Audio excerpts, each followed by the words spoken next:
You're listening to Inspirit with Jumoke Fashola. Inspirit. Sunday mornings from 6. BBC Radio London. So this morning we've been talking about career changes and dream jobs. This week the new Met Police Commissioner was announced, and with Cressida Dick becoming the first woman to hold the top job within the police force in its 180-year history. She was understandably both thrilled and humbled when the historic decision was announced. I could not be more pleased to be appointed as the Commissioner. It's beyond my wildest dreams, an extraordinary privilege. That was, and as she mentioned there on the steps of New Scotland Yard, the job was beyond her wildest dreams. So we're asking you this morning, could her appointment lead to inspiring and empowering more women to reach bigger and higher goals? How inspiring to women, both old and young, are such appointments as Mrs. Dick's? Well, joining us on the show to discuss this work to empower women is Juanita Ingram, who's the chairwoman of Dress for Success Greater London, the charity behind the Power of Women Awards. Juanita, thanks so much for joining us this morning. Morning. Good morning. Thank you. First of all, your response to this appointment?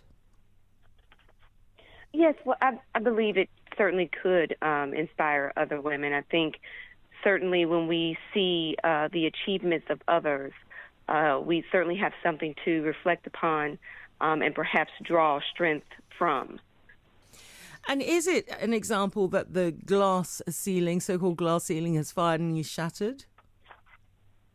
Well, I think it's an example of a glass ceiling shattering for in this particular scenario. I'm not sure overall, certainly where we are as a society as a whole, that has shattered for all. What kind of challenges do you think women currently face in the workplace?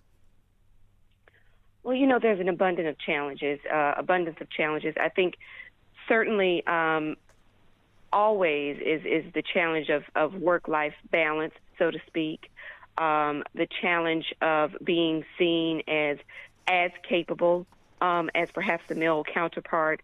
So, there are those that are in existence when you are on the job, as well as the barriers that exist to getting the job. I think at Dress for Success, we are a charity that helps women, unemployed women, transition back into the workplace.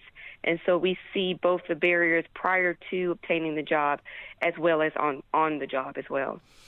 And there's a curious thing there, I suppose, about the idea that clothing can make such a difference. Sure. And we say all the time, it's more than just the suit. And so none of us succeeds, in a bubble, so to speak, or alone. And when you think about the level of support and encouragement that we have, all of us along our career trajectory, there's always been someone there to give guidance. And so we provide clothing and a suit, so to speak, for the woman's upcoming interview. But we do more than just provide clothing. It's more than just the suit, we like to say. It's about the network of support that we provide. So all of our clients receive CV review. They receive interview training. They also receive a network of support, monthly meetings once they obtain the job, and even for those who do not obtain the job successfully on their initial interview that they are set up for when they come to see us.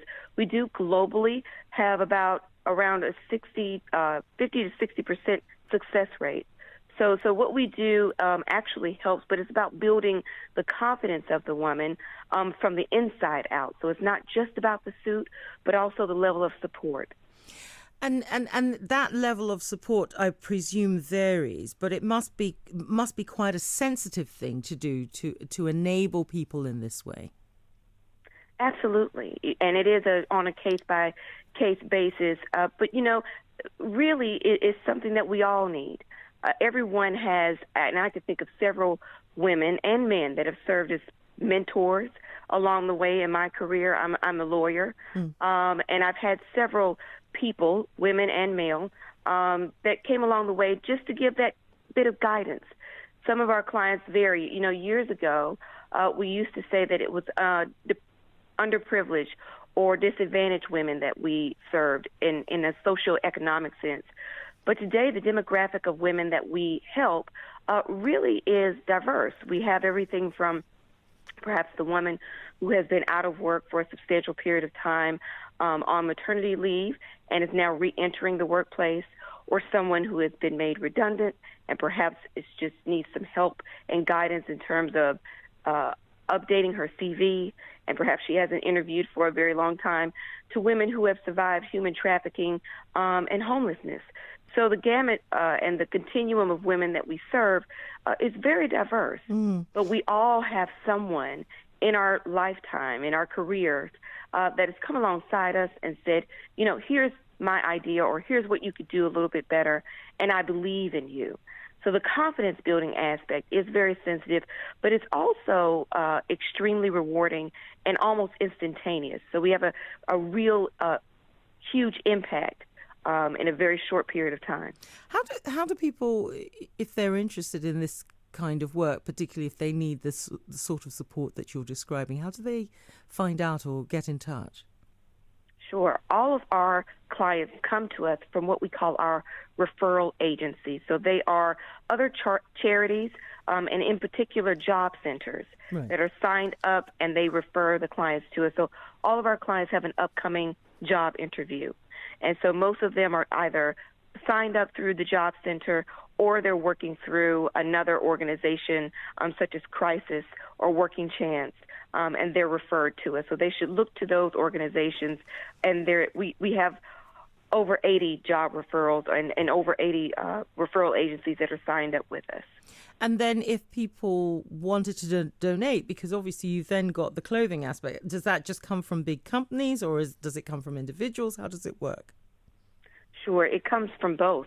We have both corporations that hold clothing drives for us and donation drives from individuals. If they want to go to our website, dressforsuccessgl.org, they can click on How Do I Support and find out the information there. And one way that they certainly can support is with our upcoming Power of Women Awards event this March 8th at 6 p.m. It's a wonderful event where we are celebrating some outstanding, dynamic, inspirational women who have achieved some inspirational levels of success in their careers. And it is a 50-pound event, but we will have a moderated panel discussion after the award distribution and talk about this very issue of career hurdles and obstacles, how they overcame them, their journeys to success, and in particular the gender equity pay gap that exists, and what the future of that looks like, and what the future of women in the workplace and our trajectory in terms of success looks like. Juanita, thank you ever so much for joining us this morning, and also for the inspirational work that you do alongside many others, these Power of Women Awards, but also this Dress for Success. Well, keep your calls coming in, 0207.